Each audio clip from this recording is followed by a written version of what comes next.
De um lado, há uma Ferrari que conquista tudo, vencendo 3 vezes as 24 horas de Le Mans em 2023, 2024 e 2025. Enquanto do outro lado temos uma Ferrari na Fórmula 1 que no Canadá se encontrou como a quarta força atrás do grupo. E por que há essa diferença clara entre essas duas Ferraris que são dois lados da mesma moeda? Neste vídeo, veremos a situação atual dentro da Ferrari e as possíveis mudanças futuras. Vamos ver também as palavras de Lewis Hamilton, precisamos ouvir Max Verstappen e também a briga entre Toto Wolff e Christian Horner com a Red Bull, que atacou a Federação Internacional de Automobilismo.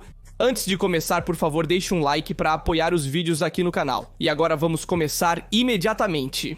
Esta é a brutal fotografia da Ferrari de hoje, que é uma equipe gloriosa, dividida em duas realidades opostas. De um lado temos a Hypercar 499P vencedora, sólida, desenvolvida magistralmente por Antonello Coletta e seu grupo no World Endurance Championship. Do outro, o monoposto de Fórmula 1, em 2025 continua sem vencer um grande prêmio, sendo a única entre as equipes de ponta. Uma sequência de decepções.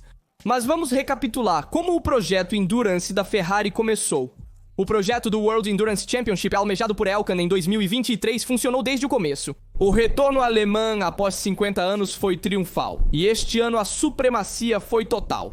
Porsche, Cadillac, BMW, Peugeot, Alpine e Aston Martin foram todos derrotados. O líder do projeto é Antonello Coletta, o autor do texto. Uma nova era dourada para a 499P, que é um míssil muito confiável, e a trinca alemã é a prova disso. Por isso, seu nome agora também circula na Fórmula 1. De fato, se na Fórmula 1 vemos um fracasso, pois após 10 grandes prêmios não há nenhuma vitória. E do outro lado temos McLaren, Red Bull, Mercedes que já triunfaram. Veja, a Ferrari não vence há 10 grandes prêmios e a São Francisco 25 começou com grandes esperanças após um bom 2024, mas se mostrou frágil. Estratégia fraca, desenvolvimentos ineficazes e erros recorrentes prejudicaram a temporada da Ferrari. Enquanto isso, cresce o descontentamento. Leclerc e Hamilton criticam abertamente a equipe instável. A liderança de Vasseur está em xeque e com o contrato próximo do fim, seu futuro é incerto. Por isso, precisamos confirmar se Coletta está de fato indo para a Fórmula 1. Seu nome também agrada aos altos escalões. Elkann o estima, seus resultados na União Europeia que são objetivos. Mas atenção, a Fórmula 1 é outro planeta, mais complexo, mais instável e também mais feroz, se quisermos. Como um confronto entre os principais times, aceitar a gestão esportiva agora significaria entrar na corrida com uma equipe construída por outros. Um pouco do que Vasseur também fez no final de 2022 em um clima carregado de tensão. Em 2026 ocorrerá a mudança regulamentar mais radical da história, com novos carros, motores e pneus. A Ferrari enfrenta um desafio que lembra o início dos anos 2000, estando diante de uma encruzilhada. De um lado está a concretude vencedora do Endurance, enquanto do outro, a busca desesperada pela retomada da Fórmula 1. Mudar a direção agora poderia salvar o projeto ou afundá-lo completamente. Esta é a pergunta a qual a Ferrari deve responder. Uma coisa é certa, enquanto a Lehmann acena a bandeira tricolor e o hino italiano ressoa. No Canadá, a Ferrari atingiu um dos pontos mais baixos dos últimos anos. E se o futuro da Fórmula 1 e Cavallino realmente passasse pelas mãos de Coletta? Bem, isso descobriremos em breve. E devo ser sincero, se a Ferrari de Fórmula 1 passasse das mãos de Vasseur para as de Coletta, eu ainda estaria muito contente. Coletta demonstrou ao longo dos anos que sabe gerenciar uma equipe e levá-la à vitória por 3 anos seguidos nas 24 horas de Le Mans, então ele sabe gerenciar uma equipe de ponta. Lembremos que Vasseur é um bom chefe de equipe. Porém, em sua história, ele sempre gerenciou equipes menores, levando-as de resultados medíocres a bons resultados. Porém, ele nunca teve a chance de gerenciar uma equipe de ponta, e este é um detalhe que, na minha opinião, tem influência. Como ele mesmo diz, é verdade que esta equipe que ele está gerenciando atualmente não foi 100% escolhida por Vasseur. Em 2026, veremos a eficácia real do grupo técnico da Ferrari. No entanto, até agora, Vasseur está tendo dificuldades para gerenciar a situação interna e externa da Ferrari. A decisão final será de John Elkann, então aguardaremos. Ele fará. E vocês, o que fariam nesta situação tão caótica? Como reconstruiriam a Ferrari de Fórmula 1? E sabemos que a Ferrari é oficialmente a única equipe de ponta que ainda não venceu em 2025. Em Montreal, a mini-ressurreição vista em Mônaco e Barcelona foi interrompida. Leclerc erra na qualificação, Hamilton danifica o fundo, e no box volta-se a falar de tensões, estratégias erradas e de um pacto interno que parece estar rachando. Após 2 fins de semana encorajadores, o Canadá revelou uma Ferrari nervosa e desunida. O erro de Leclerc na Q3, que podia ter conquistado a pole, comprometeu logo de início a sua corrida. Mas não foi só isso, Hamilton danificou o fundo na 12ª volta, perdendo meio segundo por volta. E como se não bastasse, ambos os pilotos tiveram que lidar com contínuas mensagens de rádio de lift coast. Traduzido, significa desacelerar para resfriar os freios, uma ordem repetida por quase toda a corrida, sinal de que algo no sistema de refrigeração não funcionou. E sabemos que o layout de Montreal não requer apoio prolongado, mas a Ferrari ainda encontrou dificuldades. O gerenciamento das temperaturas foi um pesadelo e as estratégias indecisas fizeram o resto. Leclerc começou com um plano agressivo, pneu duro e apenas uma parada. Mas o ritmo quebrado das solicitações do muro e o risco de graining no meio levaram a uma mudança de rumo. Leclerc e Hamilton fizeram 2 paradas. Porém, com este carro e estratégia, nada mudaria o resultado. Mas precisamos falar não só sobre o Canadá, mas também sobre o capítulo Skid Block. Muitos se perguntavam se a nova diretriz da Federação Internacional de Automobilismo sobre o patim afetaria a Ferrari. A resposta é não. A São Francisco 25 concluiu o grande prêmio dentro dos limites, mas há um dado que gera reflexão. De Xangai, a equipe evita sistematicamente de abaixar muito o ajuste e isso também é visto nas várias tomadas na pista. Talvez haja cautela e medo de outra desqualificação como a dupla na China. Entretanto, o projeto 677 foi congelado, ainda focando no 678. A Ferrari continuará sofrendo até a chegada das atualizações, conforme afirmado por Lewis Hamilton. Antes do início da corrida, ele disse: quais atualizações? Não chegou nenhuma, precisamos disso. Passori foi muito duro no pós-corrida. Leremos a imprensa na segunda e veremos se a situação se acalma. Não quero jogar gasolina no fogo, mas dói ver nomes inventados como Balbo no ano passado. Não o conheço, mas ainda assim pessoas vêm ao meu escritório perguntar se é verdade. A referência é clara, os constantes rumores desestabilizam o ambiente interno da Ferrari. Diego Tondi, técnicos, mecânicos, pessoas que trabalham todos os dias com medo de ler o próprio nome em um título. O presidente John Elkann estava na Alemanha, não em Montreal. A relação da equipe com Vasseur ainda é sólida, mas a dúvida é até quando. De fato, até hoje a relação entre John Elkann e Frederic Vasseur ainda é sólida. Eles estão focados na temporada de 2026 e em criar um projeto vencedor no ano seguinte. Todos os recursos agora serão investidos para o monoposto 678, e é normal que o presidente esteja presente em Le Mans e não em Montreal. As 24 horas de Le Mans é um evento histórico anual e a presença do presidente é essencial, também sobre resistência. Mas na Fórmula 1 é evidente se todos os outros começam a crescer, incluindo a Mercedes que venceu no Canadá. A Ferrari é a única equipe que permanece inalterada até hoje em termos de atualizações e resultados na pista.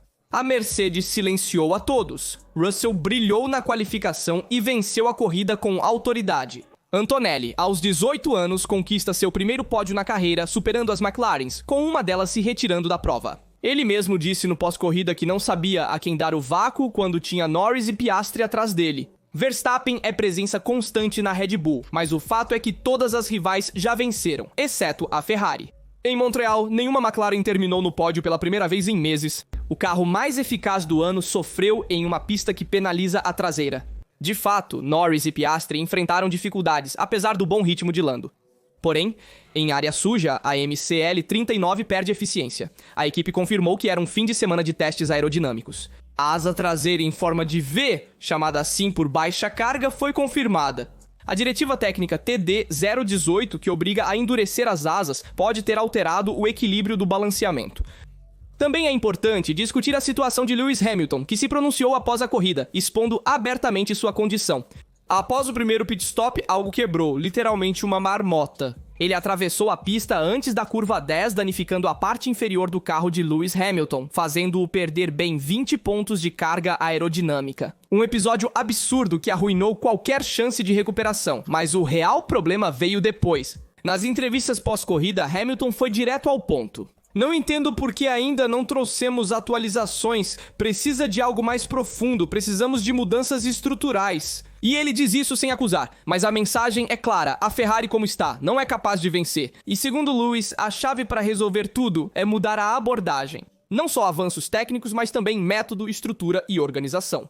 Quando Hamilton chegou a Maranello, esperava encontrar uma equipe pronta para lutar no topo, mas se deparou com uma realidade muito diferente. Não posso contar tudo o que acontece nos bastidores, disse ele, mas há muitas coisas que esclareceriam muitas situações. E essa é uma frase que vale mais do que 1000 dados. Há algo fervendo sob a superfície. É Hamilton. Como líder silencioso, agora quer se tornar uma voz ativa da mudança. Ele também disse, ser honesto é admitir que não lutamos pelo título, mas a verdadeira batalha começa agora. Na verdade, Hamilton não está mais focado em 2025 e sim em 2026 ano do novo regulamento. E Lewis quer estar no centro do renascimento da Ferrari, quer construir uma equipe em torno de uma visão vencedora. O sinal já foi lançado. Precisamos mudar tudo e estou aqui para isso. E ele também se pronunciou sobre a situação atual e sobre o que os fãs da Ferrari estão sentindo. Entendo a frustração, mas é preciso tempo, paciência e método. Para alguns, Lewis Hamilton já é um líder, para outros é cedo demais para confiar.